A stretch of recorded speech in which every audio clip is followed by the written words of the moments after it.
আমরাও চাই সরকারের সাথে আমাদের যেন কোনো দূরত্ব তৈরি না হয়, সেটা সরকারকে তার কাজের মধ্যে দিয়ে আলাপ আলোচনার মাধ্যমে পরিষ্কার করতে হবে।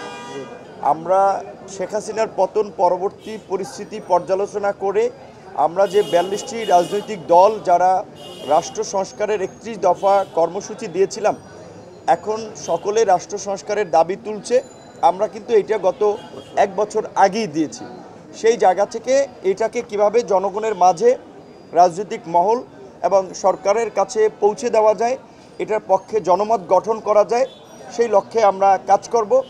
আর কিছু বিষয় আপনারা ইতিমধ্যেই আমাদের ক্ষোভের জায়গা থেকে কিছু কথা আমরা বলেছি, সেটাও আমরা ব্যক্তিগতভাবে জানিয়েছি। তৃণমূলের 2-1টি বিচ্ছিন্ন ঘটনা, সেটি বিশেষ করে আমির খুশরু সাহেব তিনি বলেছেন, বুলু ভাই সহ আরও আপনারা জানেন যে বিএনপির কোনো নেতাকর্মীর বিরুদ্ধে ছোটোখাটো অভিযোগ হলেও তদন্ত ছাড়াই বড় একটা অংশ নেতৃবৃন্দকে কিন্তু শাস্তিমূলক পদক্ষেপ নিয়েছে। সুতরাং কিছু ক্ষেত্রে 2-1টি বিচ্ছিন্ন ঘটনা বিএনপির নেতাকর্মীদের নামে কিংবা তারা করলেও এটা বিএনপি দলগতভাবে সমর্থন করে না এবং বর্তমান সরকারকে স্থিতিশীল করতে বিএনপি সহ যুগপৎ আন্দোলনে থাকা দলগুলো সহযোগিতা করবে। এখন এই সরকার কতদিন থাকবে সেটা নিয়ে প্রায় প্রশ্ন হয়, আলোচনা হয়েছে। সেই ক্ষেত্রে আমরাও বলেছি, যেহেতু আমরা 42টি দল এতদিন মৌলিক দাবিতে একমত হয়ে আমরা আন্দোলন করেছি, সরকারের যৌক্তিক সময়টা সেটা এই যুগপৎ আন্দোলনকারী দল বিবেচনা করবে এবং সেখানে বিএনপি সহ আমাদের অবস্থান একই লাইনে থাকবে।